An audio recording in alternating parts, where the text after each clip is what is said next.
नमस्ते, मैं doctor Munmun Agarwal from the Yashwant and Shri Dhanvantari hospital. आज हम डिस्कस करेंगे कि व्हाट इज़ इनफर्टिलिटी, निसंतानता किसे कहते हैं।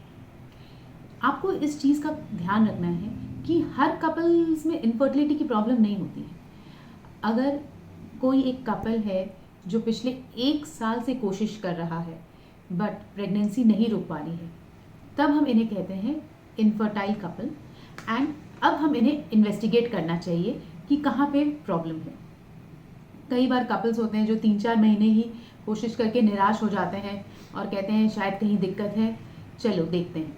बट ऐसा नहीं है, आपको थोड़ा सा पेशेंस रखना चाहिए और कम से कम 1 साल तक कोशिश करनी चाहिए। बट हाँ, इसमें इस चीज़ का भी ध्यान रखना है कि वाइफ की एज क्या है। अगर वाइफ की एज लेस देन 30 है तो यस, आप 1 ईयर तक वेट कर सकते हैं।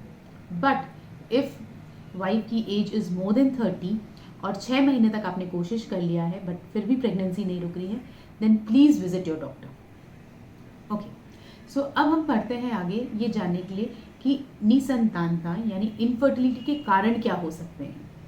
हम यूजुअली कहते हैं कि इसके 5 कारण होते हैं। एक होता है अंडाक्षय में अंडे बनने की क्षमता या तो कम है या ज़्यादा है, या कुछ हार्मोनल इम्बैलेंस की वजह से अंडा सही समय से नहीं बन पा रहा है, या क्वालिटी वाइज कॉम्प्रोमाइज्ड है। सेकंड, बच्चेदानी में कहीं कोई दिक्कत है। थर्ड, नली में ब्लॉकेज है, ये इन्फेक्शंस की वजह से हो सकता है। फोर्थ, हस्बैंड के शुक्राणु में कहीं कोई दिक्कत है, जैसे काउंट कम है या मोटिलिटी या चंचलितापन कम है, तो इसको हमें इन्वेस्टिगेट करना चाहिए। और फिफ्थ जो होता है, अगर ये चारों फैक्टर्स ठीक हैं फिर भी प्रेगनेंसी नहीं रुक रही है, तो हम उसे कहते हैं अनएक्सप्लेन्ड इनफर्टिलिटी।